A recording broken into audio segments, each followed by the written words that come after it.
e nós vamos conversar com o cientista político, professor da Fundação Escola de Sociologia e Política de São Paulo, Paulo Nicoli Ramires. Bom dia, Nicoli. Bom dia, Glauco, e bom dia a todos os ouvintes.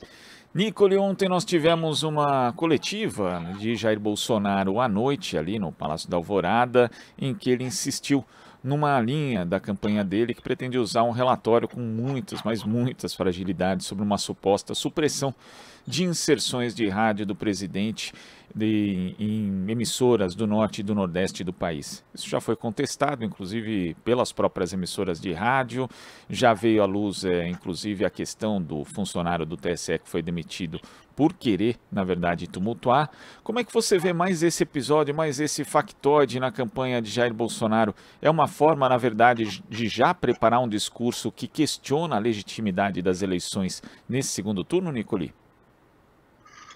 Sem dúvida, Glauco. Aliás, essa é uma estratégia tipicamente nazi-fascista, né? Usada por aqueles que não têm capacidade intelectual, né, de desenvolver ideias ou atrair, enfim, a maior quantidade de eleitores, né? Queria lembrar que, por exemplo, o que a gente está vivendo hoje com o candidato Tarcísio, né, aqui em São Paulo, surgiu uma denúncia de que o tiroteio, né, que envolveu o candidato, enfim, num bairro periférico aqui de São Paulo, foi armado, né, pelos próprios seguranças. Existe essa denúncia. Isso é típico do que, por exemplo, tanto Mussolini quanto Hitler faziam no início do século passado. Por exemplo, Hitler, ele criou uma conspiração em que se incendiou o Reichstag, né, que é o parlamento alemão, e Hitler acabou culpabilizando uma suposta conspiração judaica comunista.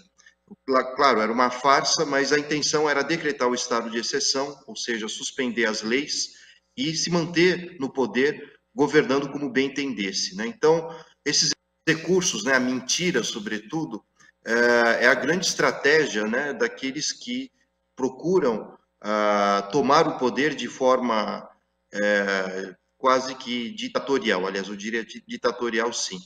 Então, a estratégia do Bolsonaro que a gente vê hoje, primeiro foi criar uma cortina de fumaça para desviar o assunto do Roberto Jefferson, que foi gravíssimo, né, quando ele tentou atacar forças da Polícia Federal para que não fosse preso. E agora o que a gente está vendo é o Bolsonaro tentando tumultuar ainda mais as eleições, e esse vai ser o cenário que nós teremos provavelmente até o final do ano, até a posse eventualmente do Lula. O primeiro passo, claro, é tentar mostrar que não houve inserção de propagandas da campanha do Bolsonaro em algumas rádios do Nordeste. Isso já foi desmentido pelas próprias rádios, porque elas afirmaram não terem recebido o material. E o próprio Alexandre de Moraes exigiu provas e também não levar a investigação à frente, porque trata-se, na verdade, de um blefe bolsonarista. Claro que depois desse ato dessa semana, né, em relação a essas propagandas, e caso o Bolsonaro saia derrotado do processo eleitoral, certamente ele passará para a segunda etapa, que é contestar o resultado.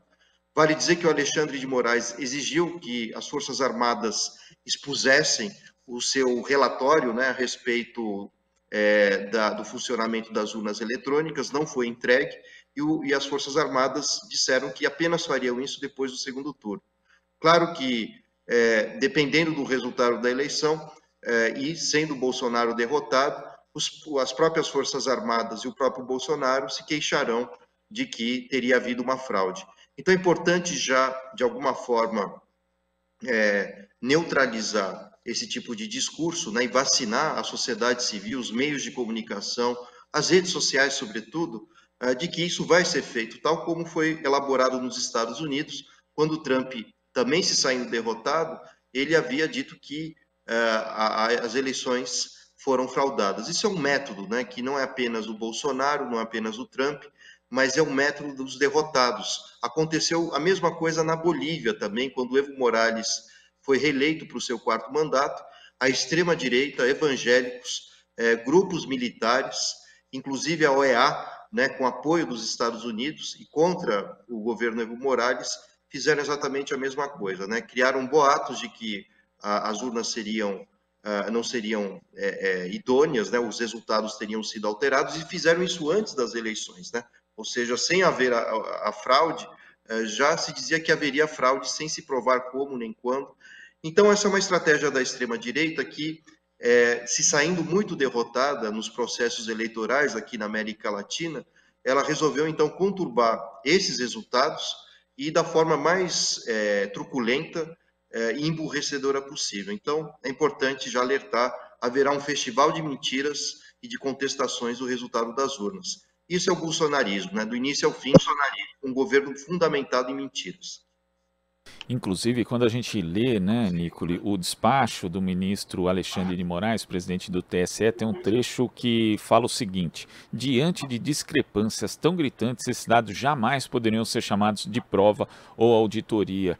E ele também entendeu que existem evidências de crime eleitoral. Aliás, o que seria mais um crime eleitoral de uma série que foram cometidos pelo presidente Jair Bolsonaro, Nicole?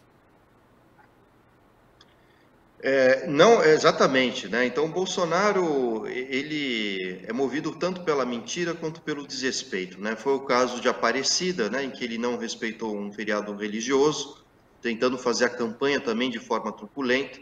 Nós também vimos a questão envolvendo recursos públicos, né, sendo distribuídos para a população mais pobre e feito de qualquer forma, exatamente na época eleitoral, como empréstimo consignado sobre os benefícios distribuídos pelo governo. Então, são medidas eleitoreiras que, segundo a legislação eleitoral, não poderiam ocorrer em anos de eleição, né?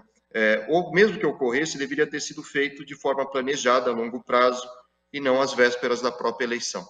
Então, além disso, a gente tem que chamar atenção ao fato de que a campanha de Jair Bolsonaro na TV e na rádio é uma campanha totalmente voltada a ataques pessoais ao Lula, que fez com que a própria campanha petista também tivesse que baixar o nível para o nível dos bolsonaristas para criar uma equivalência, né, desse confronto simbólico entre Bolsonaro e Lula.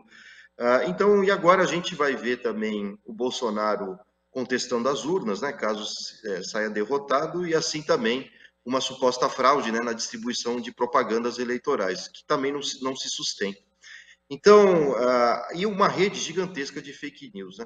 Eu tenho a impressão que o grande medo de Bolsonaro em perder as eleições é que, cedo ou tarde, saindo derrotado, ele será investigado por uma série de elementos, né? Desde crimes ambientais, crimes contra os direitos humanos, né, em relação à pandemia, genocídio, né, da população indígena, o mau uso de recursos públicos, orçamento secreto, questão também que envolve as rachadinhas, as milícias. Então, o Bolsonaro partiu por tudo ou nada, porque se saindo derrotado, claro que a classe política organizada através de partidos fará uma série de retaliações ao Bolsonaro. Então, ele parte por tudo ou nada e, por enquanto, ainda assim, ele segue, digamos assim, a ordem democrática, né? Claro que muito mal, mas ainda assim participa dessa ordem democrática. Me parece que o maior problema para o Bolsonaro e para o Brasil ocorrerá depois das eleições, porque uma vez derrotado, esse tudo ou nada poderá se transformar num estado de exceção, o que significa dizer burlar as regras constitucionais, fazer com que a figura pessoal do Bolsonaro e o seu personalismo ultrapassem a esfera da legalidade. Então, esse é o grande temor que nós temos que ter nesse momento, né? Porque o Bolsonaro apenas não foi incriminado efetivamente até agora, porque selecionou a dedo membros da Polícia Federal, assim como da Procuradoria-Geral da República, de modo que ele criou, literalmente, uma verdadeira blindagem para que investigações sobre a sua pessoa, sua família e seus aliados não fossem adiante. Mas isso, cedo ou tarde, vai acontecer com a mudança eventual da presidência. E, Nicole, um outro assunto muito grave que tem aí tomado as manchetes é a questão do assédio eleitoral, né? Foram 1.700 denúncias já recebidas pelo Ministério Público do Trabalho. Quando a gente vê, por exemplo, em Minas Gerais, são 300 casos de investigação. Um deles, inclusive, a Justiça do Trabalho sujeitou um frigorífico a multa de R$1 milhão. E esse foi um caso escabroso, porque a empresa fez ali um evento para o Bolsonaro, obrigou os funcionários a vestirem camisetas com o slogan e o número de urna do presidente da República, e a gente tem aí também denúncias referentes à retenção de documentos, a pessoas, empresários tentando impedir, na verdade, seus funcionários de irem exercer o direito ao voto no domingo, e esse assédio eleitoral ele atinge principalmente os mais pobres, que estão mais sujeitos ali, mais vulneráveis do ponto de vista socioeconômico. Como é que você vê esse problema que se tornou algo tão gritante nessa nossa quadra da história, Nicoli? É preciso lembrar que os indivíduos, né, os brasileiros que em 2014, aliás, 2016, andavam de verde e amarelo em nome do impeachment da Dilma, contestando uma suposta pedalada fiscal, coisa que comprovadamente não ocorreu, né? O caso da Dilma foi arquivado exatamente esse ano, mais ou menos um mês e meio atrás, mas o que se reclamava muito eram de supostas pedaladas fiscais. Mas hoje, contraditoriamente, aqueles que reclamavam da suposta pedalada fiscal estão realizando uma pedalada eleitoral, literalmente, né? É isso que nós estamos vendo aqui no Brasil. Bolsonaro tenta fazer isso contestando o resultado das urnas, e fará isso, com certeza, contestando também a divulgação da sua propaganda, e o empresariado brasileiro, boa parte vestida de verde e amarelo, o baixo clero, digamos assim, né, do empresariado brasileiro, opta também por essas opções antidemocráticas, eu diria fascistas, uma vez que acabam retirando do eleitor o seu direito mais fundamental. Primeiro, seu voto é secreto. Segundo, jamais alguém pode determinar em quem você vai votar, sob hipótese nenhuma, muito menos por pressões políticas, econômicas, de qualquer ordem ou sociais. Então, isso vai fazendo com que esse tipo de postura se caracterize por crime eleitoral. E o que mais chama a atenção é que não é um caso ou outro, são vários, são centenas, né? Você citou aqui mais de 1.700, salvo engano. Isso mostra, então, que existe uma rede, né? E uma rede que se caracteriza por ser criminosa, né? Retirando o direito, aliás, o direito à liberdade de voto, o direito de escolher a partir dessas pressões, né? Então, isso é formação de quadrilha, né? Que deseja produzir uma pedalada eleitoral através da pressão econômica, e caso tenhamos agora pessoas nessas condições nos ouvindo, a minha dica é, claro, o seu emprego é muito importante para sustentar a sua família, para garantir uma qualidade de vida, mas como o voto é secreto, simplesmente diga ok ao seu patrão, vote com a sua consciência, em quem bem entender, independentemente do que seu patrão disse, e depois denuncie. Denuncie não sozinho, mas com vários colegas, porque isso é crime eleitoral. E é um tipo de postura que era muito comum no século XIX, aliás, na República Velha, no início do século passado, quando a gente tinha um voto de cabresto, né? Quando coronéis literalmente exigiam que os seus funcionários votassem nos próprios candidatos que as elites tanto desejavam. Então, a gente tem uma reformulação desse tipo de política que mostra, no final das contas, como a nossa elite é arcaica, antidemocrática, ela flerta, sim, com fascismo. Claro que eu me refiro àqueles empresários que, não tendo condições intelectuais e boas propostas de condições de vida para a população politicamente, apostam na truculência, acabam apostando também na opressão dos mais pobres, daqueles que mais precisam dos seus empregos.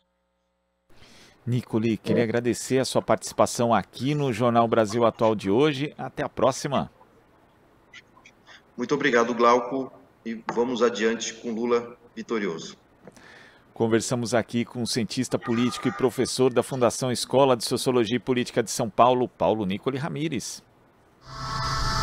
Estamos apresentando Jornal Brasil Atual.